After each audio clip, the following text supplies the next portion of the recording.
channel. Today I want to bring you my top 10 books of 2019. Now, these aren't in any particular order, and because they're my top 10, it's very subjective, so I'm not saying these are the best books written. I'm just saying my personal enjoyment. These are the top 10 books that I read in 2019. These books weren't all published in 2019, and I did not include any rereads from previous years. So before we jump into those 10 books, I do have 4 honorable mentions here that I won't really go into, but I did want to put them on your radar. It is Muse of Nightmares by Laini Taylor. This is the second book in the Strange the Dreamer duology. Strange the Dreamer is my favorite book of all time. Next is Girls on the Verge by Sharon Briggs Waller. This to me is such an important book. Next is The Gilded Wolves by Roshni Chokshi. And finally, I have Josh and Hazel's Guide to Not Dating by Christina Lauren. My top 10 books of the year. I have a huge Jenga stack here, so hopefully nothing goes wrong because I have some drinks and a little minion here. So the first book, yeah? So I have Stalking Jack the Ripper by Carrie Maniscalco.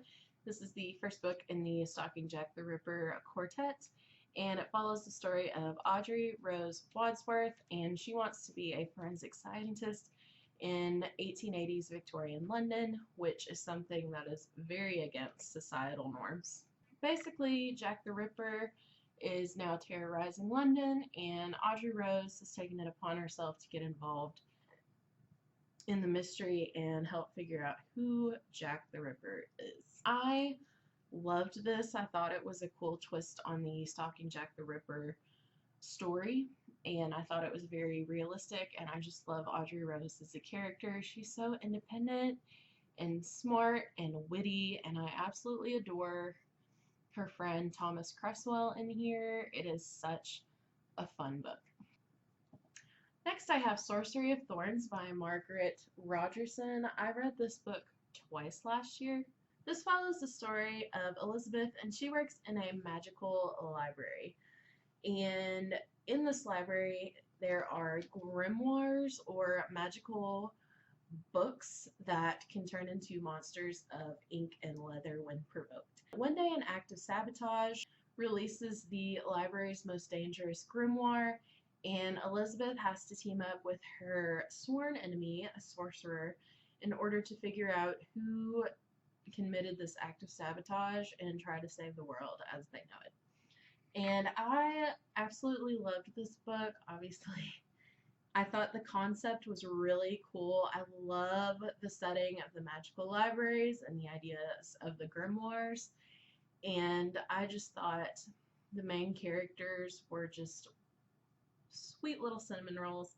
But the character that made this book for me is Silas. He is a demon, and he's so snarky and sassy and funny, and I think you should read this ASAP.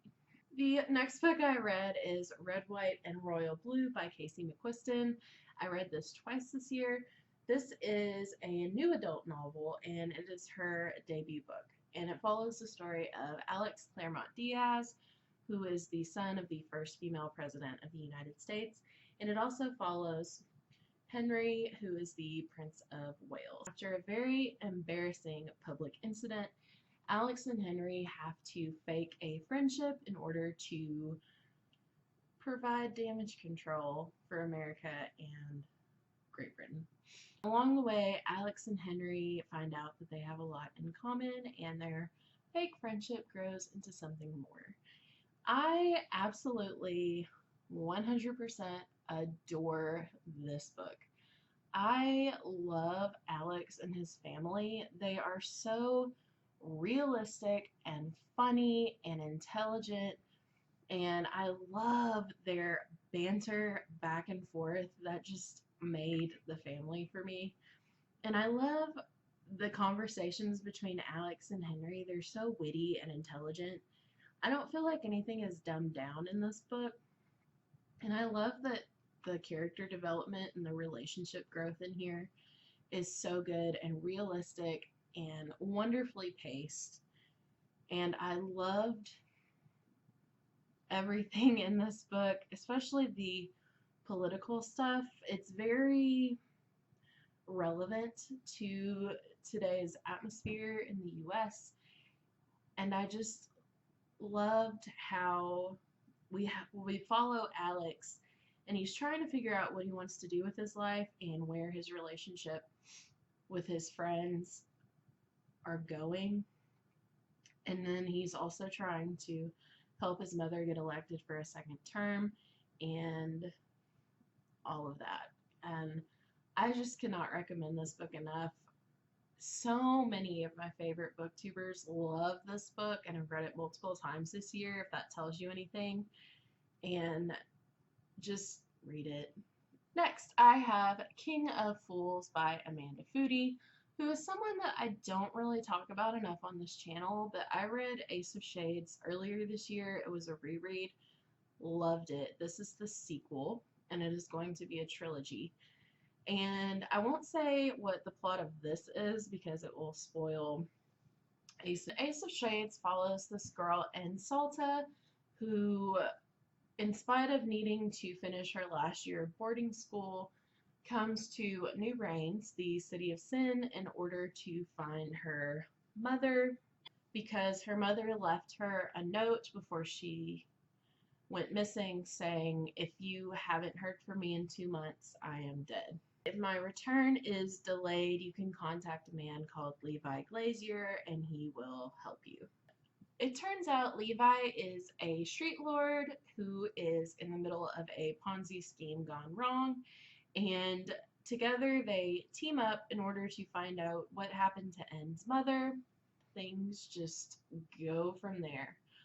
I think this book and this series is just amazing. I haven't read anything like it, and I love the characters in this book. N is so independent, and she really just grows into herself and who she wants to be, and just takes control of what she can. I love the whole concept of the shadow game and the world and just everything, the street lords and the crime. It's very, very cool. Ace of Shades was phenomenal, but King of Fools had me on the edge of my seat for most of the book. It ended on such a huge cliffhanger that I cannot wait to get my hands on Queen of Vaults later in the year. This is a series that I just adore, and I will reread and not get tired of it.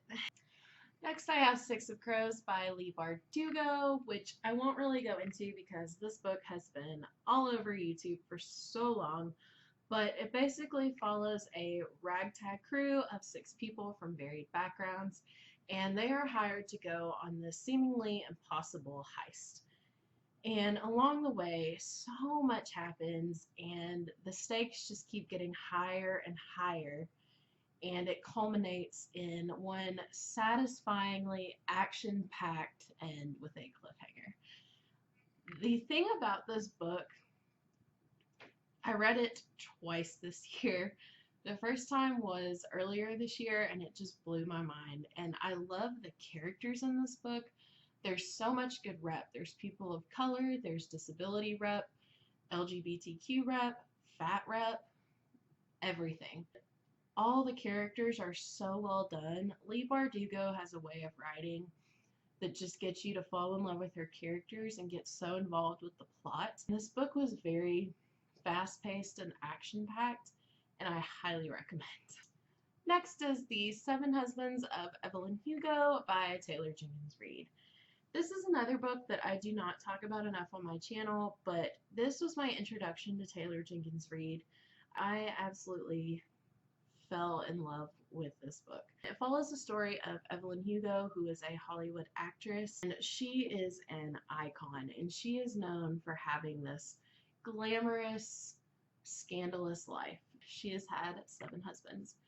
So she gets this unknown reporter, Monique, to come and basically write her life story. And so this book goes back and forth between Evelyn telling Monique her life story and then what is going on in Monique's life. And the way Taylor Jenkins wrote this book was stunning.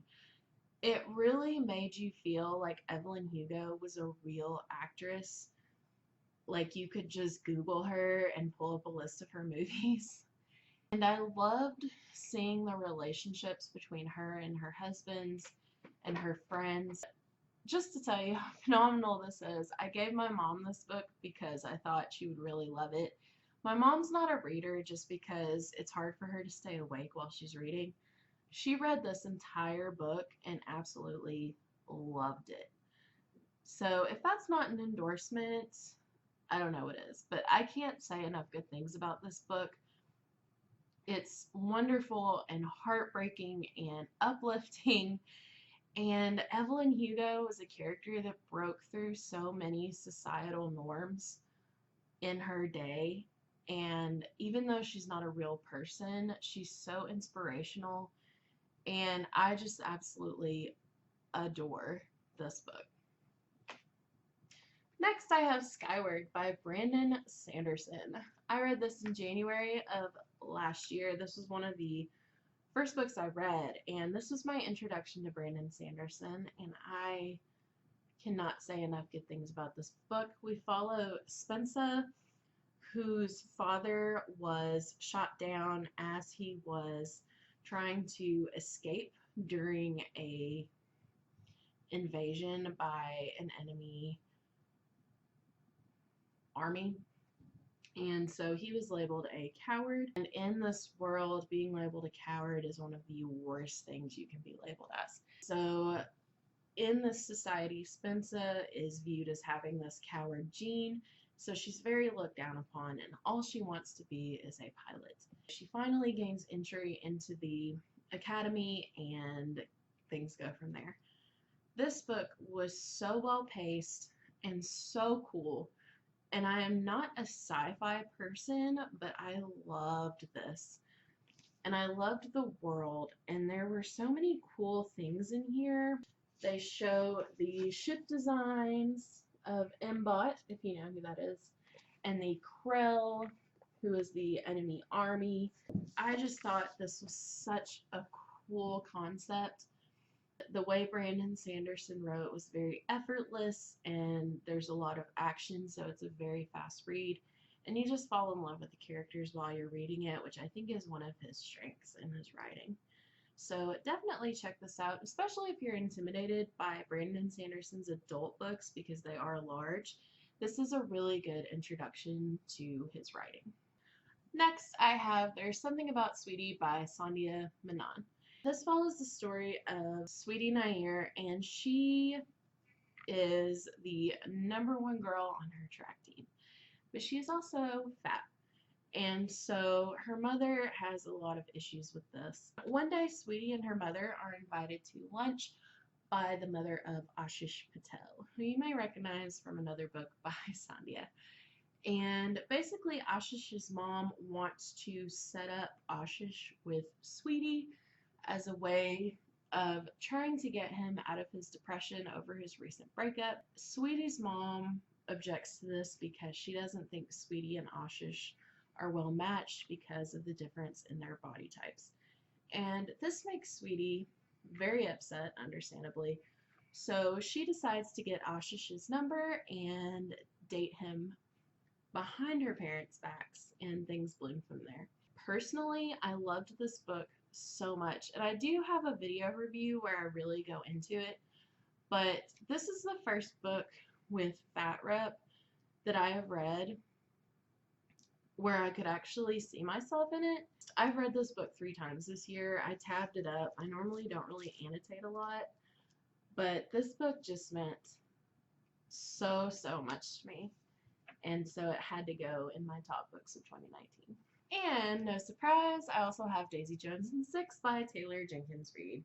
And this follows the story of Daisy Jones and the Band of Six and their rise to fame and why they suddenly broke up at the height of their career. This is an oral history, and so it's written as if it were like a Rolling Stone interview. Taylor Jenkins' writing is so phenomenal. And just like in Evelyn Hugo, it feels like these characters are real. Like you could look up Daisy Jones and the Six and listen to the music, and they're just so 70s and just awesome. I love the format of this book. It's very easy to get into. Even though it's an interview format, you still fall in love with the characters and you empathize with them and you go through all these struggles with them. And just the ending just destroyed me. And the cool thing about this book is at the end of the audiobook they have an instrumental version of one of the songs. And if you want to know more, I do have a full spoiler-free book review that I'll link. Even though these books weren't in any particular order, my absolute top favorite book of 2019 was the last book I read, and that is Mistborn: The Final Empire by Brandon Sanderson. This is set in a world where the bad guy won, and 1,000 years later he has become tyrannical and just made the world a terrible place. So teenager Vin and this crew come up with a plan to try to take down the evil Lord Ruler and save the world, basically. I do get into way more detail in my book review for this, so I'll link it. But despite the size of this book and the tiny writing, this book is so fast-paced and action-packed that you just fly through it. Brandon Sanderson's writing style is so accessible, especially for an adult fantasy novel. And if you don't want to read something like Skyward that's for young adults, I think Mistborn is an excellent series to start getting into adult fantasy and really get into Brandon Sanderson's work. So, did any of these books make it on your top books of 2019, or have you read any of these books? Please let me know. I'd love to talk to you guys about it. As always, if you like this video, give it a thumbs up and click the subscribe button below. Thank you so much for watching, and I'll see you guys next time. Bye.